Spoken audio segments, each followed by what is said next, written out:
Hello, I'm Sara Cox and welcome to the British Library here in London. And under this very roof, get this, there are about 170 million different items through all the ages of written civilizations. So it feels like a really magical place. So obviously it's a place of learning. There are loads of fabulous events here, but also it's a community-led place as well. The British Library sent out 50,000 packs to kids who couldn't get internet access during the pandemic. So I don't know about you, but books and reading have been a real lifeline during lockdown and during these really strange times. It's been lovely to escape into a good book. And that's why it's really magical and very special to be able to chat to the one, the only, can't quite believe I'm saying this, Dolly Parton. I know. So, look, we all know she's a global icon. Everybody loves Dolly. She's the queen of country, but also she's a humanitarian as well. And her work in literacy has reached literally millions of children around the world. So we thought, who better to welcome her to the British Library than some of her young fans? Welcome to the British Library!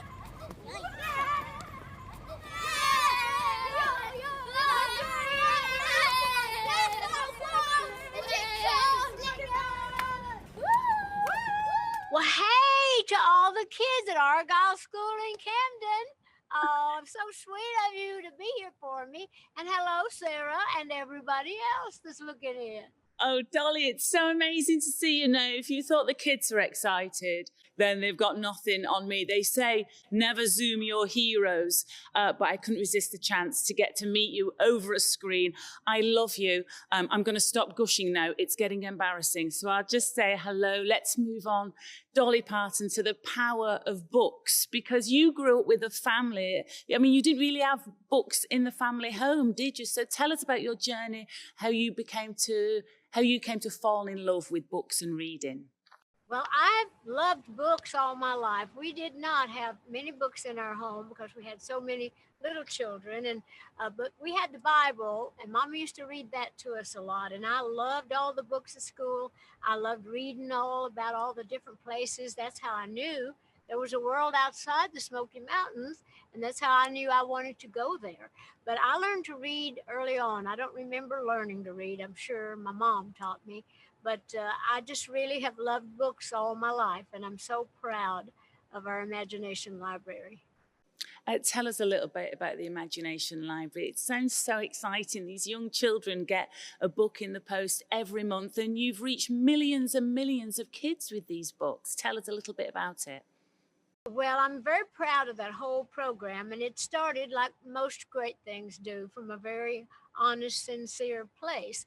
And my own father couldn't read and write, as a lot of my relatives, a lot of our neighbors, a lot of mountain country people don't get a chance to get an education because they're from big families and they live on farms and they have to help to provide.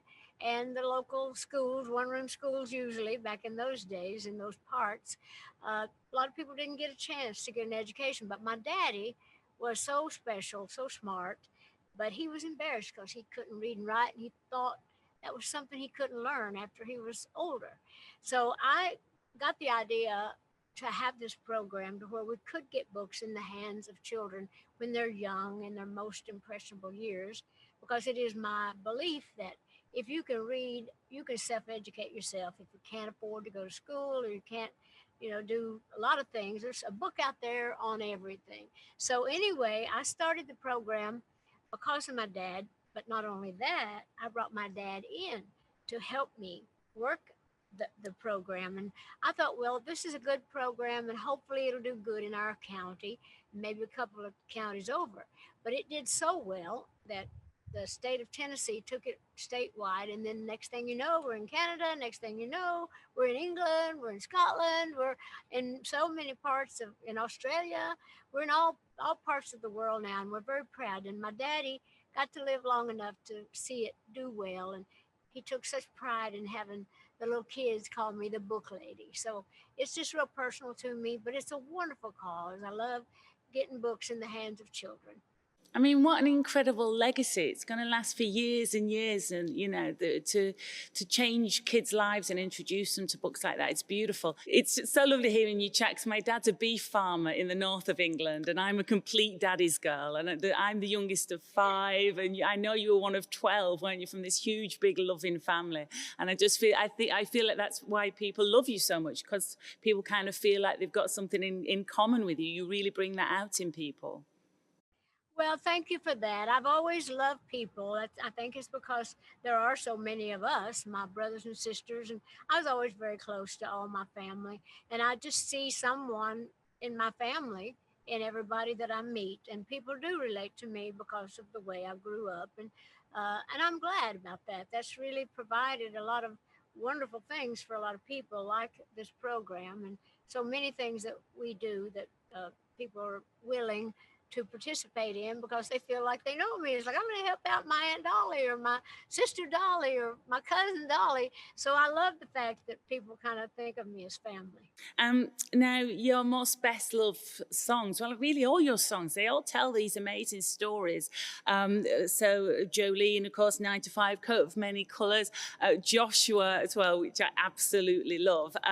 How important is it for you to tell a story through your music and your writing? Well, I've always loved stories. I've always loved music, of course, but I have a big imagination. And in our early days, we didn't have the opportunity to get to go to movies and or television shows. We didn't have a TV for a lot of my early years.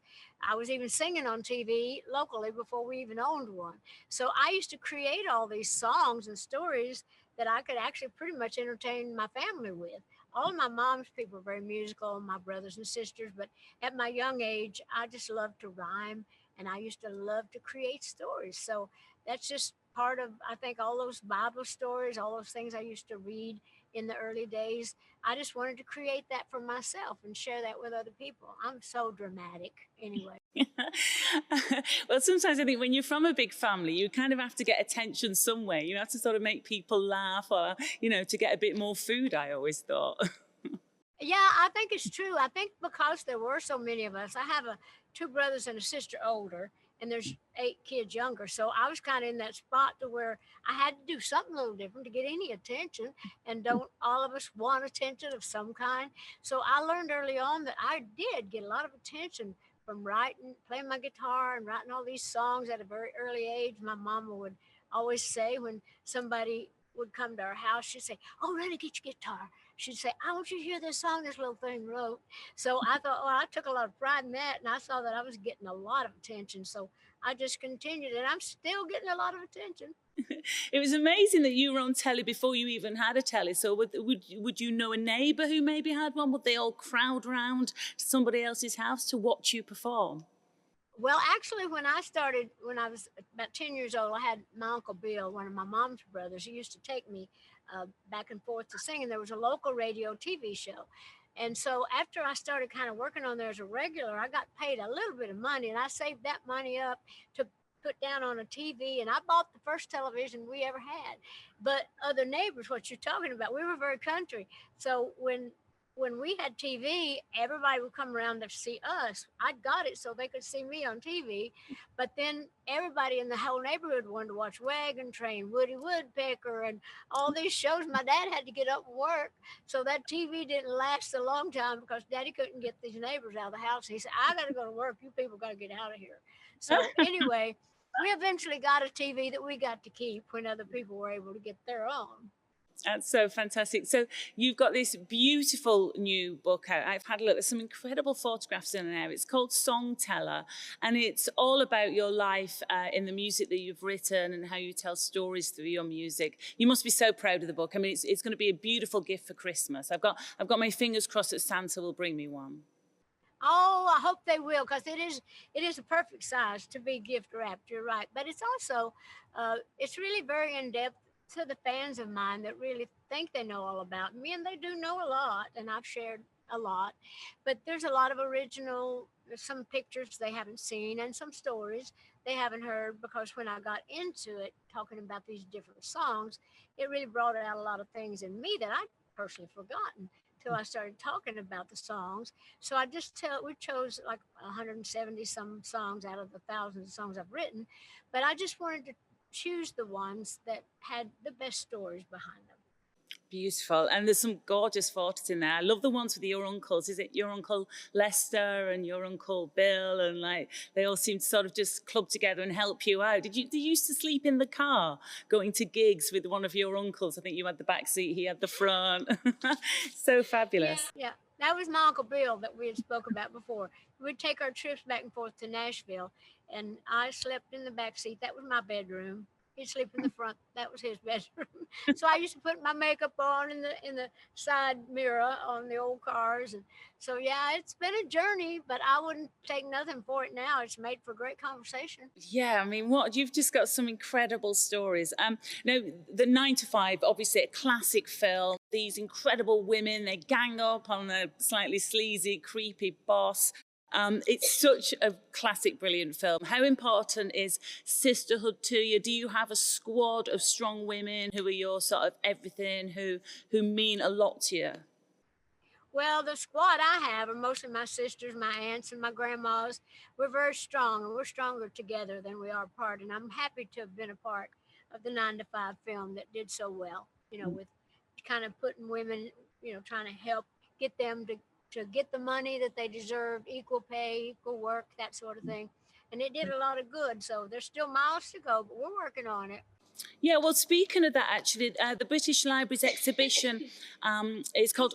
Oh, I know, you can. The British Library exhibition, Unfinished Business, familiar name to you because of your book, of course, The Fight for Women's Rights. It's happening now. I mean, it's a shame you can't see. It's such an incredible building here, and this big exhibition celebrating women.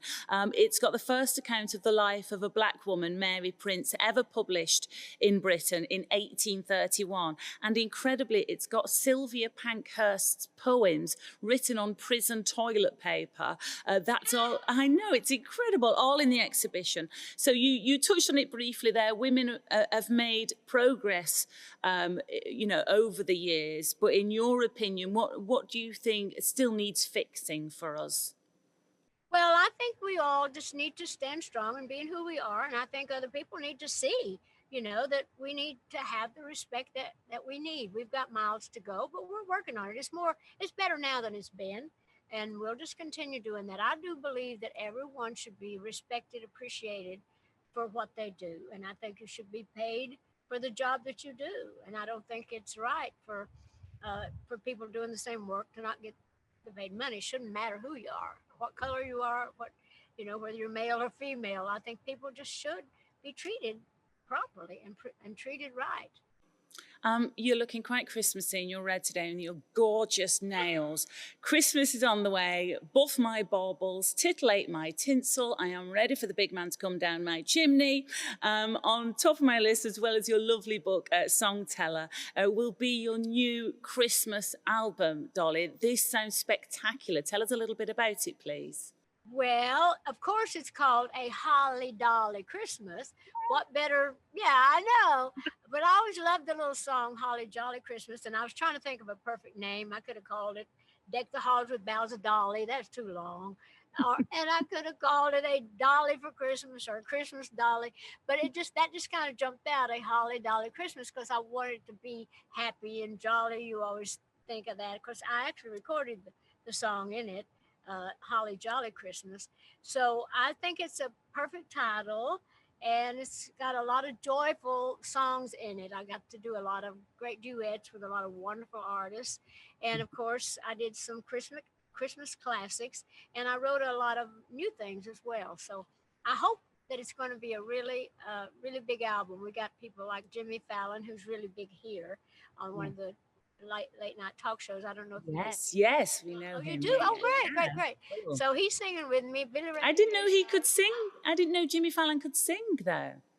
Well, how could you not know that? He sings with people all the time on his shows, all those parodies. And, remember when he and Molly did the Islands in the Stream, Kenny Dolly? But I've heard him sing enough parodies and things with people. I thought he had a good voice. So I asked him if he would sing with me on the All I Want for Christmas, or Christmas Is You, the the song that he had asked me to sing on his show years before, and I didn't know it, the Mariah Carey song. And I thought, well, when I started to do this album, he's the first person I asked to be on it. And it was kind of because of him that I started, asking some of these other people. But he was first up. But anyhow, so we have Michael Bublé. We have, I know, I love him. I wrote a song. I play him quite. I've got a show on BBC Radio 2, and we play Michael Bublé, and I love it because I get to shout, "Bring on the boobs!" like that for Michael Bublé. Yeah, well, we did a real sexy little song I wrote called "Cuddle Up, Cozy Down Christmas," and so he was great with that. And of course, Billy Ray. Sang with him. Miley sang a song with me, and as I mentioned, what a woman Miley is! You must be so proud of her. I mean, she's an absolute force of nature, isn't she? Yeah, she is, but I kind of am too. I kind of get her. I always say, leave Miley alone. She always is going to land on her feet. Miley is really talented, really special, and she's like, I've known her before she was even born. I used to rub on her mama's belly, knowing she's going to come out and be something special, but I didn't know how special she was going to be. But I knew I've known Billy Ray for years, and we decided early on that she's going to, should be my fairy goddaughter, and she is. She's absolutely gorgeous. She's so fantastic. And finally, Dolly, I've got to ask you, I'm here in the magnificent surroundings of the British Library. It's such a wonderful place. And I wonder, Dolly, if you could share your message. If somebody's never been to a library and they thought maybe going to a library to get a book out isn't really for them, what would you say to encourage them to get into reading and books? Well, I think if there's a library in your town, and there usually is everywhere, and you've never been, well, you're missing out on a whole lot of stuff.